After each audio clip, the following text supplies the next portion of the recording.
CMR shopping mall Dasara ధమాకా offers అద్భుతమైన offers తో పాటు అబ్బురుపరిచే స్పాట్ గిఫ్ట్స్.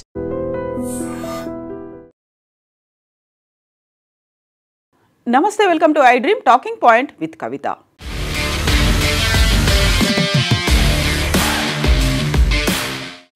నోట్ల కట్టలు కట్టలుగా గుట్టలుగా ఉన్నటువంటి నోట్ల కట్టలు దాదాపు 92 లక్షలు ఫిజికల్ మనీ, ఆ తర్వాత కోటికి పైగా బంగారు నగలు, దీంతో పాటుగా ఇంకొక సపరేట్ సూట్ కేసులో తను రెంటుకుంటున్నటువంటి ఇంట్లో 10 లక్షల క్యాష్, ఇవన్నీ కలిపి 2 కోట్లకు పైగా డబ్బుని అస్సాం పోలీసులు అరెస్ట్ చేసినటువంటి civil services employee Nupur Bora ఇంట్లో దొరికాయి. అస్సాం సివిల్ సర్వీసెస్కి చెందినటువంటి నూపూర్ బోరా 2019లో తన సర్వీసెస్లో జాయిన్ అయింది.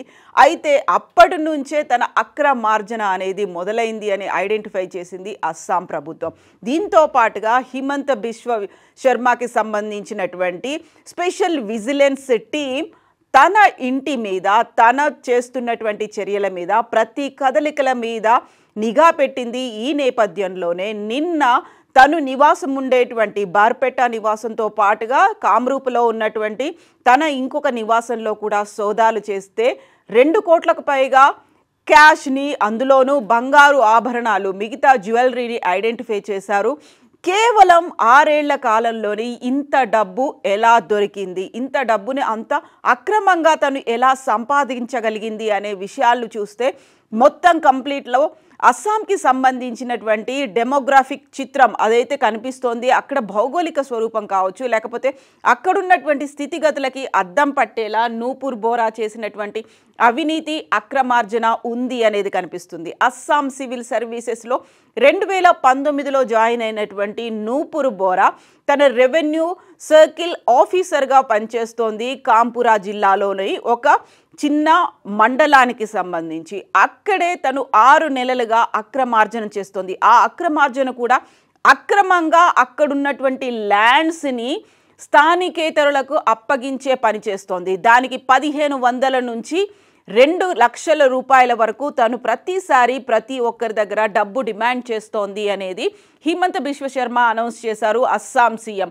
6 నెలల నుంచి తన ప్రతి కదలిక మీద నిఘా పెట్టాము. అయితే సండేనే ఆ రైడ్ జరగాల్సి ఉన్నప్పటికీ కూడా నూపూర్ బోరా తన ఇంట్లో లేకుండా ఒక గెస్ట్ హౌస్లో ఉంది. ఎప్పుడైతే తన ఇంటికి చేరుకున్న వెంటనే సీఎంకి సంబంధించినటువంటి స్పెషల్ విజిలెన్స్ టీం తన ఇంటి మీద అటాక్ చేసింది. 92 లక్షల నగదు దొరికింది. ఆ తర్వాత కోటికి పైగా బంగారు వజ్రాభరణాలు దొరికాయి. ఇంకొక సూట్ కేసులో 10 లక్షల నగదు దొరికిందని అనౌన్స్ చేసింది అస్సాం ప్రభుత్వం. దీంతో పాటుగా సీఎం కూడా అక్కడ చెప్తున్నటువంటి విషయాలు కూడా దిగ్భ్రాంతికరంగా ఉన్నాయి, నిర్ఘాంతపోయేటువంటి విషయాలు వెల్లడవుతున్నాయి. సో నూపూర్ బోరా ఒక 6 నెలల క్రితమే ఇప్పుడు తను ఉన్నటువంటి కాంపురా అక్కడ ఉన్నటువంటి రెవెన్యూ సర్కిల్ ఆఫీసర్గా జాయిన్ అయింది. అక్కడే తన ఆఫీసులో పనిచేసేటువంటి లాల్ మండల్ అనేటువంటి ఇంకొక వ్యక్తితో కలిసి ఇలాంటి అక్రమార్జనకు పాల్పడుతోంది.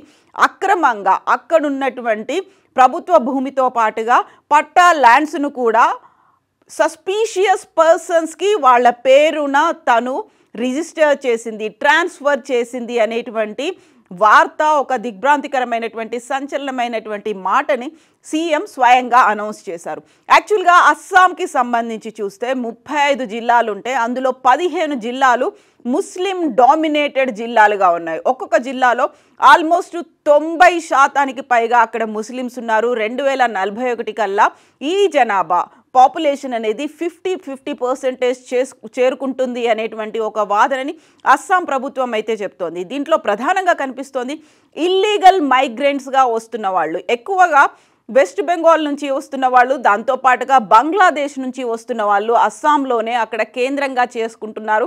దాంట్లోనూ వాళ్ళు పరిశ్రమలు పెట్టుకుంటున్నారు, వ్యాపారాన్ని అభివృద్ధి చేస్తున్నారు, ఇల్లు కూడా కట్టుకుంటున్నారు. వాళ్ళందరికీ నూపూర్ బోరా హెల్ప్ చేసింది అనేటువంటి వాదనలు, వార్తలు వినిపిస్తున్నాయి. ఈ రైడ్ చేసినటువంటి ఎస్పీ కూడా చెప్తున్నటువంటి మాట అదే. ఒక ల్యాండ్ రిజిస్ట్రేషన్కి సంబంధించి 1500 ఉంటుంది. అందులో ఉన్నటువంటి పేర్లు మార్పిడితో పాటుగా మ్యాప్ను కూడా మార్చడానికి ఆల్మోస్ట్ 2 లక్షల వరకు తను వసూలు చేస్తోంది. 6 నెలలుగా తను మారినటువంటి ప్లేస్ కాంపురాలో ఉన్నటువంటి ఒక రెవెన్యూ డివిజన్లో తను జాయిన్ అయిన దగ్గర నుంచి, రెవెన్యూ సర్కిల్ ఆఫీసర్గా తను జాయిన్ అయిన దగ్గర నుంచి ఇలాంటి అక్రమాలకు పాల్పడుతోంది. తన ఆఫీసులోనే పనిచేసేటువంటి ఇంకొక వ్యక్తితో సన్నిహితంగా మెలుగుతూ తనతో రిలేషన్ కూడా పెట్టుకొని తను ఈ నూపూర్ బోరా ఇద్దరూ కలిసి ఇలాంటి అక్రమాలకు పాల్పడ్డారు అనేటువంటి వార్తని స్వయంగా సీఎంఏ వెల్లడించారు. ఇందులో ప్రధానంగా ఇల్లీగల్గా వస్తున్నటువంటి ఇమిగ్రెంట్స్, అక్కడ మన దగ్గర రోహింగ్యాలు ఎలా అయితే ఉన్నారో అక్కడ బంగ్లాదేశ్కి సంబంధించి వస్తున్నటువంటి ముస్లిమ్స్ ఎక్కువగా మెజారిటీ అస్సాంలోనే ఉన్నారు. 35 జిల్లాల్లో 15 జిల్లాలు అనేవి ముస్లిం మెజారిటీగా కనిపిస్తున్నాయి. తను రికార్డ్స్లో కూడా మియా అనే వాళ్ళకి తను ట్రాన్స్ఫర్ చేసినట్టుగా ఒక కోడ్ లాంగ్వేజ్లో పెట్టుకుందని, మియా అని అక్కడ ఉన్నటువంటి అస్సామీ లాంగ్వేజ్లో మైనారిటీలని అభివర్ణిస్తూ ఉంటారు, మైనారిటీలనే మియాగా పిలుస్తూ ఉంటారని. సో వీళ్ళందరికీ కూడా తను నూపూర్ బోరా ఇల్లీగల్గా మైగ్రెంట్స్గా వచ్చిన వాళ్ళకి, అక్కడ స్థానికంగా ఉన్న వాళ్ళకి థ్రెట్ అయ్యేలా ముందు నుంచి కూడా ఉన్నటువంటి ఒక కంప్లైంట్ కూడా, బయట నుంచి వస్తున్న వాళ్ళు అక్కడ ఎవరైతే సంప్రదాయంగా ఉన్నారో పరంపరగా ఒక తరతరాలుగా వస్తూ ఉన్నటువంటి స్థానికులకి ఒక థ్రెట్ కలిగేలా అక్కడ ఉన్నటువంటి ఇల్లీగల్ మైగ్రెంట్స్ చేస్తున్నారు, వాళ్ళకి హెల్ప్ చేసింది నూపూర్ బోరా అనేటువంటి వాదన వినిపిస్తూ వస్తోంది. అందువల్లే 6 నెలలుగా తన ప్రతి కదలిక మీద నిఘా పెట్టారు. ప్రతిరోజు తనకి డబ్బు అందేది, ఆ డబ్బుని ఇప్పుడైతే సీజ్ చేశారు. వీటిని లెక్కించడానికి కూడా మెషిన్లు ప్రతి రోజంతా కష్టపడాల్సినటువంటి పరిస్థితి ఏర్పడింది. సో కట్టలుగా డబ్బుతో పాటుగా కిలోల కొద్దీ బంగారు, వజ్రాభరణాలు, వెండి ఆభరణాలు కూడా, వెండి వస్తువులు కూడా దొరికాయి అనేది అక్కడ అఫీషియల్గా వెల్లడైనటువంటి వీడియోస్ని బట్టి తెలుస్తుంది. సో నూపూర్ బోరాన్ అయితే పోలీసులు అరెస్ట్ చేశారు. దీంతో పాటుగా తనకి ఎవరైతే హెల్ప్ చేశారో లాల్ మండల్ని కూడా అరెస్ట్ చేశారు. ఈ ఇద్దరిని రిమాండ్కి తరలించారు. అయితే కేవలం నూపూర్ బోరా మాత్రమే ఉందా అక్కడ? ఎందుకంటే ఇది ఆల్మోస్ట్ 15 జిల్లాల్లో ముస్లిం మైనారిటీల సంఖ్య అనేది విపరీతంగా పెరుగుతోంది. ఆల్మోస్ట్ 90%, ఒక మ్యాక్సిమం 75%, ఇంకో 2 జిల్లాల్లో అయితే 50% ముస్లిం పాపులేషన్ అనేది పెరిగింది. సో గత సెన్సెస్ని బేస్ చేసుకొని చూస్తే 3% ముస్లిం పాపులేషన్ పెరిగితే హిందువుల పాపులేషన్ 3% తగ్గిపోయింది అని 2044 కల్లా 50% చేరుకుంది. అయితే ఇవన్నీ కూడా ఇల్లీగల్గా వస్తున్నటువంటి అక్రమ వలసదారుల వాళ్ళ వల్లే అక్కడ నెంబర్ అనేది విపరీతంగా పెరుగుతోంది అనేటువంటి వాదన ఉంది. దీనికి సంబంధించి ఆందోళనలు కూడా జరుగుతున్నాయి. అక్కడ ఉన్నటువంటి లోకల్ అస్సామీస్కి సంబంధించి అక్కడ థ్రెట్ అనేది ఏర్పడింది. వాళ్ళ ఆ ప్లేసులని వదిలి ఇంకొక చోటికి వెళ్లాల్సినటువంటి పరిస్థితి వచ్చింది. వీరందరికీ అక్రమంగా అక్కడే ఉండేలా చేస్తున్నటువంటి ఇల్లీగల్ రిజిస్ట్రేషన్స్, వాటికి సహకరిస్తున్నటువంటి అధికారం కావచ్చు, లేకపోతే పలుకుబడి కావచ్చు, అక్కడున్నటువంటి బలం, వీటన్నిటిని నూపూర్ బోరా సహాయంతో ఉపయోగించుకుంటున్నారు.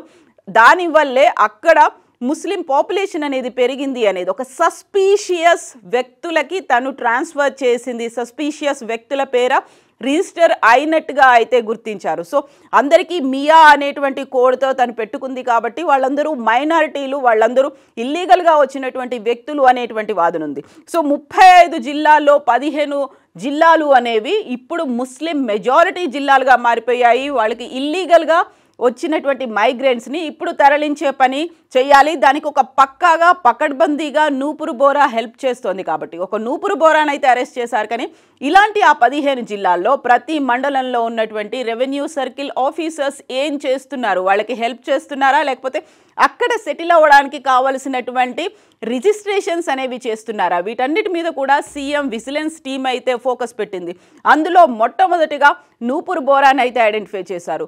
సో ఒక 10 లక్షల నగదు అనేది తను బార్పేటలో ఉన్నటువంటి ఒక రెంటెడ్ హౌస్లో దొరికితే, కాంపురాలో ఉన్నటువంటి ఇంకొక ఇంట్లో ఈ 92 లక్షలతో పాటుగా 1 కోటికి పైగా బంగారు, వజ్రాభరణాలు, వెండి వస్తువులు కూడా దొరికాయి అనేది. సో లెక్కించడానికి కూడా చాలా కష్టమైపోయింది.